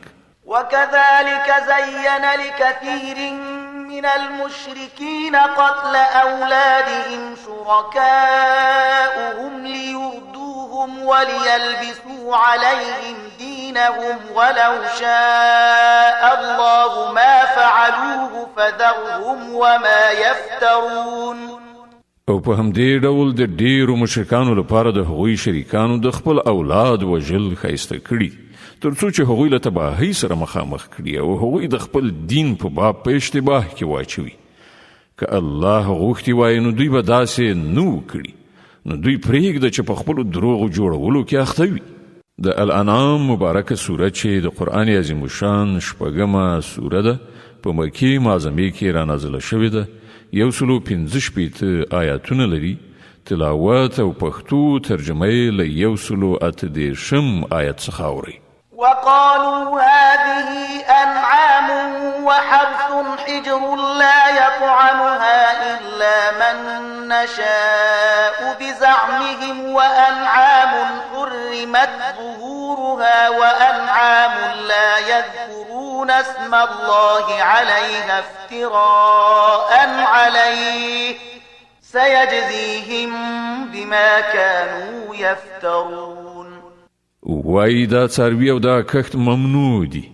دا یوازې هغه خلک خوړلی شي چې مونږ په هغو باندې خوړلو غواړو، په داسې حال کې چې دا بندیز هغوی له خپله ځانه لګولی دی. بل ځینې څاروي دي چې پر هغو باندې سپرلي کول او پیټه وړل حرام کړی شوي دي، او ځینې څاروي دي چې پر هغو باندې د الله نوم نه اخلي، او دا هر څه هغوی پر الله باندې افترا کړې ده. ژر به الله دوی ته د دې دروغو جوړولو مجازات ورکړي. وقالوا ما في بطون هذه الأنعام خالصة لذكورنا ومحرم على أزواجنا وإن يكن ميتة فهم فيه شركاء سيجزيهم وصفهم إنه حكيم عليم. او وای څه چې د دې څارویو په ګیډه کې دي دا په ځانګړي ډول زموږ د نارینهو لپاره دي او زموږ پر ښځو باندې حرام دي، خو که مړ وي نو دواړه د هغه په خوړلو کې شریکېدای شي. دا خبرې چې دوی غوټه کړي دي د دې مجازات به الله دوی ته ورکړي. بېشکه هغه حکیم او له ټولو خبرو نه خبر دی. قد خسر الذين قتلوا أولادهم سفها بغير علم وحرموا ما رزقهم الله افتراء على الله قد ضلوا وما كانوا مهتدين. په باوري توګه هغه خلک زیانمن شول چې خپل اولادونه د جهالت او ناپوهۍ په اساس ووژل او د الله ورکړې روزي په الله باندې په دروغو تړلو سره حرام وګڼله. په یقین ډول هغوی ګمراه شول او هیڅکله هغوی له سمې لارې میندونکو څخه نه و. وهو الذي أنشأ جنات معروشات وغير معروشات والنخل والزرع مختلفا أكله والزيتون والرمان متشابها وغير متشابه كلوا من ثمره إذا أثمر وآتوا حقه يوم حصاده ولا تسرفوا إنه لا يحب المسرفين. دا همغه ذات دی چې په ځمکه خپاره او د ونو مخ پورته باغونه او د خرماو ونې پیدا کړي، کښتونه یې زرغون کړي چې له هغو څخه راز خوراکي مواد په لاس راځي. د زیتون او د انارو ونې پیدا کړي چې د هغو میوې په رنګ څیرمه او په خوند کې بیلې وي. د هغو له پیداوارو نه وخورئ چې کله میوه ونیسي، او د الله حق ادا کړئ چې کله یې فصل وریبئ، او له حده تیری مه کوئ چې الله له حده تیری کوونکي نه خوښوي. ومن الأنعام حمولة وفرشا كلوا مما رزقكم الله ولا تتبعوا خطوات الشيطان إنه لكم عدو مبين. او هماغه ذات دی چې له څارویو څخه یې ځینې داسې پیدا کړي دي چې له هغو څخه د سپرلۍ او پیټې وړلو کار اخیستل کیږي، او ځینې داسې هم چې د خوړلو او هوارولو لپاره پکاري. له هغو شیانو څخه وخورئ چې الله در په برخه کړي دي او د شیطان په پله مه ځئ چې ستاسې ښکاره دښمن دی. 8 أزواج من الضأن 2 ومن المعز 2 قل الذكرين حرم أم الأنثيين أما اشتملت عليه أرحام الأنثيين نبئوني بعلم إن كنتم صادقين. دا اته نرو ښځې دي، 2 د میږو له ناوې نه او 2 د وزو له ناوې نه. ای محمد صلی الله علیه وسلم، له دوی نه پوښتنه وکړه چې الله د هغو نره حرام کړي دي که ښځې یا هغه بچي چې د میږو او د وزې په ګېډه کې وي. د علم سره سمې ماته راوښیي که تاسې رښتونې یاست.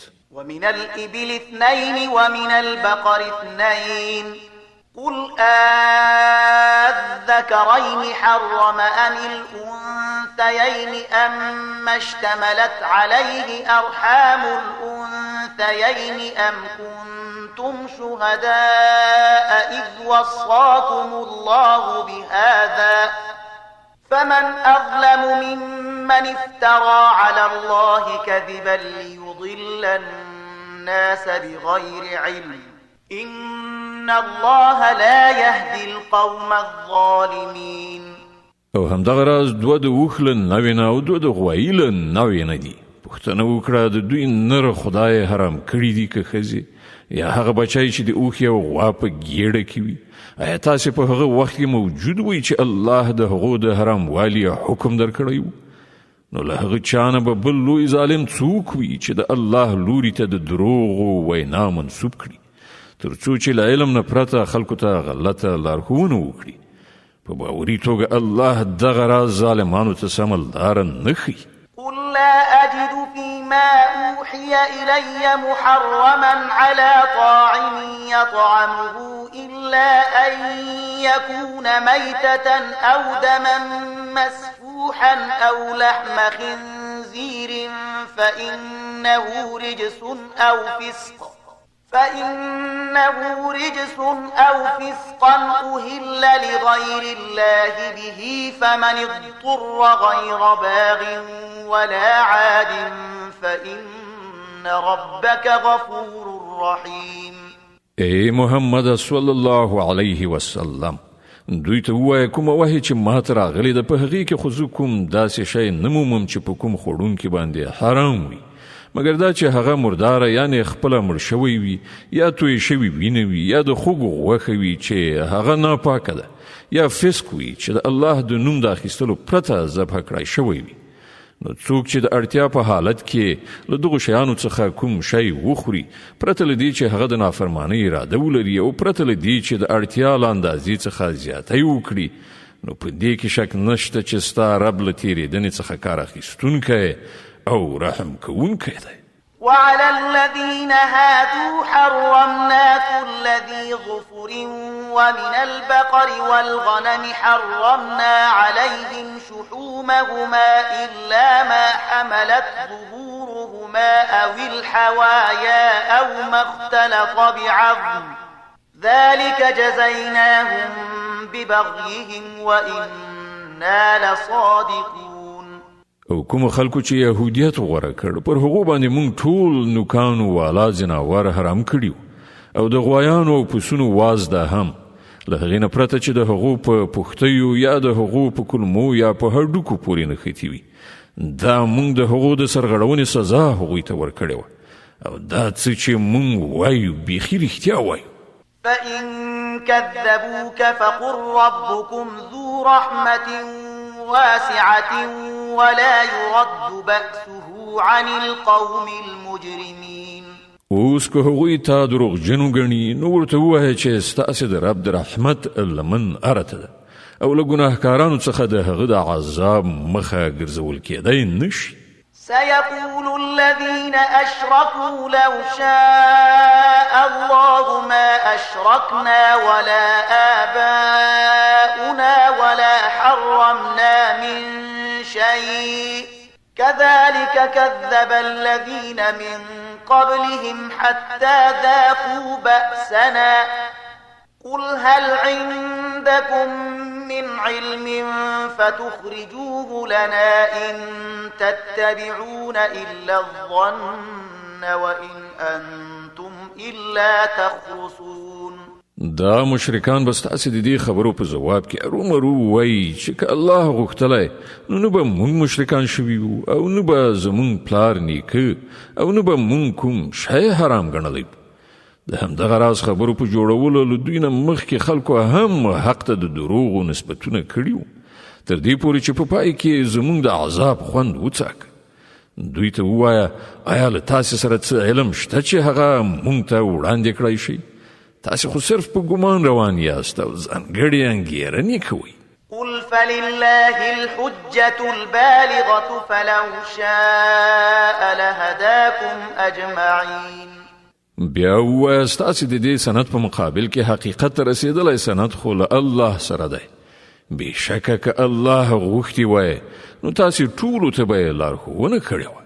قل هلم شهداءكم الذين يشهدون أن الله حرم هذا فإن شهدوا فلا تشهد معهم ولا تتبع أهواء الذين كذبوا بآياتنا والذين لا يؤمنون بالآخرة وهم بربهم يعدلون. دوی ته ووایه چې خپل هغه شاهدان راولئ چې د دې خبرې شاهدي ووایي چې الله دا شیان حرام کړي دي. نو که هغوی شاهدي ووایي نو ته له هغو سره شاهدي مه وایه او هیڅکله د هغو خلکو په غوښتنو پسې مه ځه چې هغوی زموږ آیاتونو ته د دروغو نسبتونه کړي دي او له آخرت نه منکران دي او نور له خپل رب سره شریکوي. قل تعالوا أتل ما حرم ربكم عليكم ألا تشركوا به شيئا وبالوالدين إحسانا ولا تقتلوا أولادكم من إملاق نحن نرزقكم وإياهم ولا تقربوا الفواحش ما ظهر منها وما بطن ولا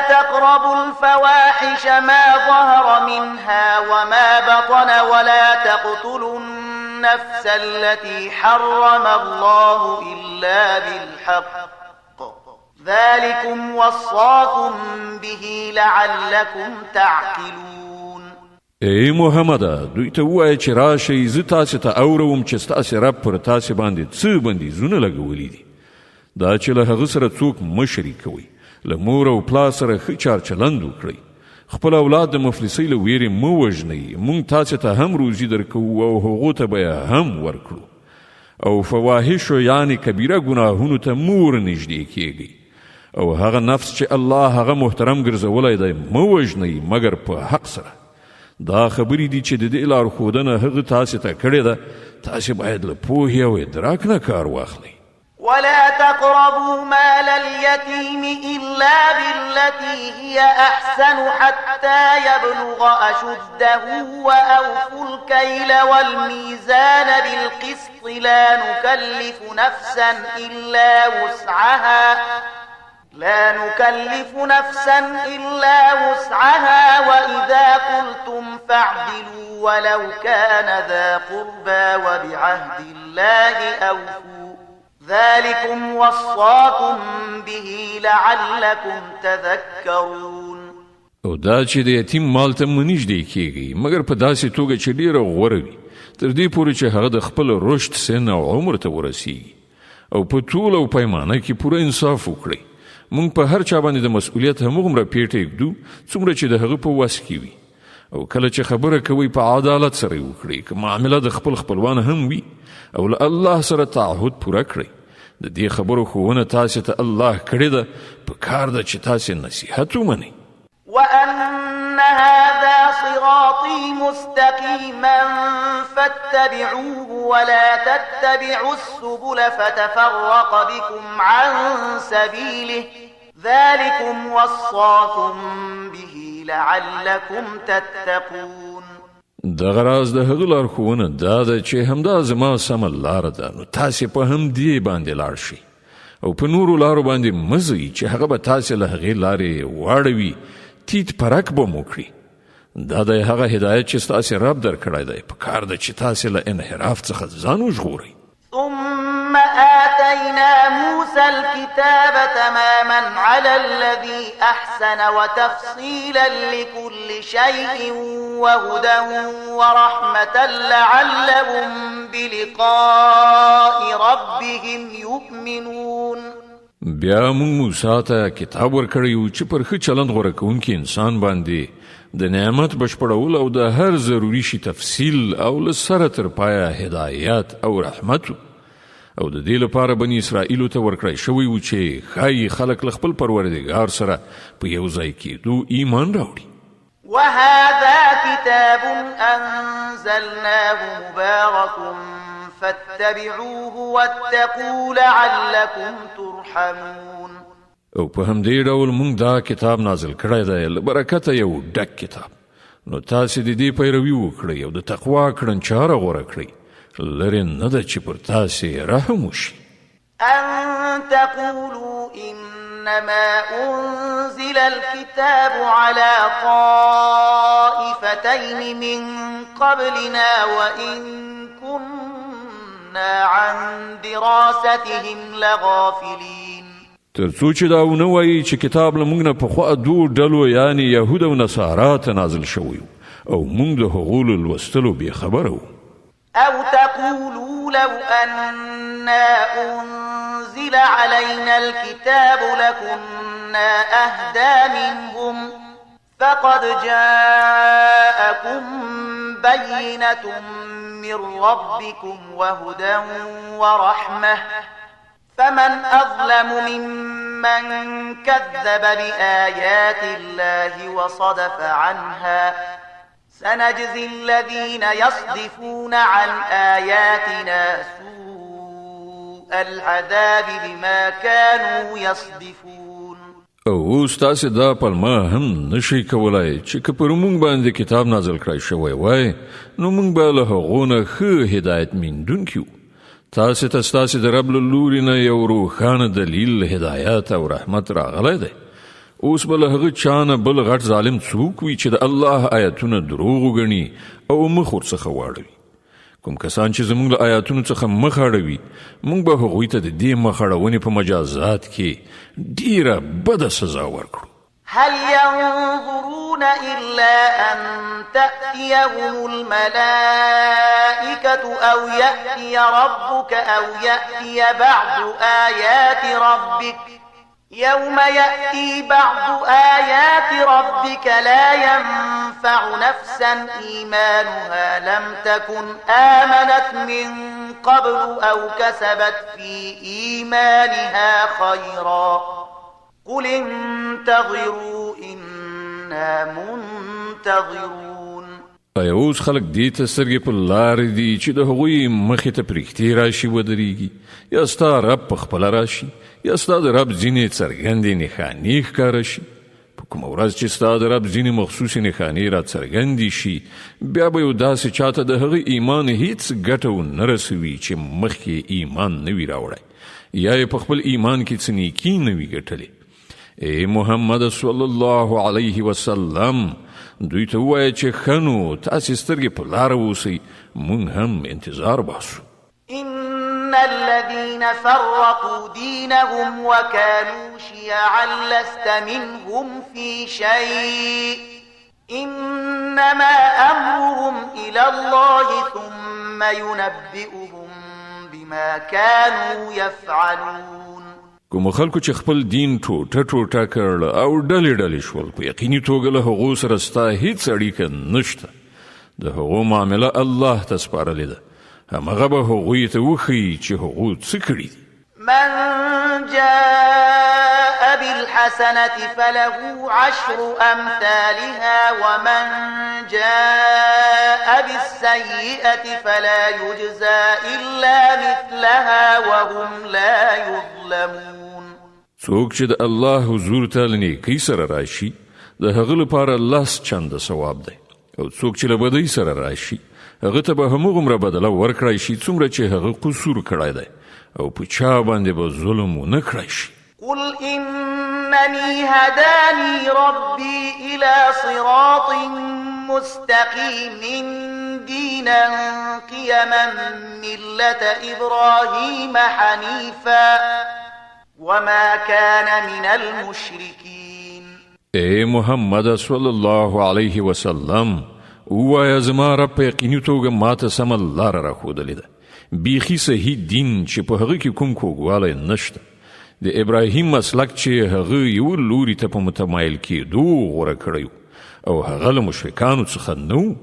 قل إن صلاتي ونسكي ومحياي ومماتي لله رب العالمين لا شريك له وبذلك أمرت وأنا أول المسلمين. ووایا زما لمونځ، زما د عبادت ټول مراسم، زما ژوند او زما مرګ هر څه د الله رب العالمین لپاره دي چې د هغه هیڅوک شریک نشته. د همغه امر ماته شوی دی او تر ټولو لومړی د اطاعت سره ټیټونکی زه یم. قل أغير الله أبغي ربا وهو رب كل شيء ولا تكسب كل نفس إلا عليها ولا تزر وازرة وزر أخرى ثم إلى ربكم مرجعكم فينبئكم بما كنتم فيه تختلفون. ووایا آیا زه له الله نه پرته کوم بل رب ولټوم په داسې حال کې چې همغه د هر څه رب دی، هر څوک چې څه ګټي د هغه مسؤل هغه پخپله دی، هیڅ پیټی پورته کوونکی د بل پیټی نه پورته کوي. بیا ستاسې ټولو د خپل رب لوري ته ورګرځېدل دي، په هغه وخت کې به هغه ستاسې د شخړو حقیقت تاسې ته دروښیي. وهو الذي جعلكم خلائف الأرض ورفع بعضكم فوق بعض درجات ليبلوكم فيما آتاكم إن ربك سريع العقاب وإنه لغفور رحيم. ما غزات چې هغه تاسې د ځمکې خلیفګانو ګرځولی او له تاسې نه ځینو ته د ځینو نورو په مقابل کې ډېرې لوړې درجې درکړي تر څو تاسې ته چې څه درکړي دي په هغه کې په تاسې باندې ازمویښت وکړي. بېشکه ستا رب په سزا ورکولو کې هم ډېر چټک دی او ډېر بخښونکی او رحم کوونکی هم دی. صدق الله العظيم. الله ستر رښتیا ویونکی دی.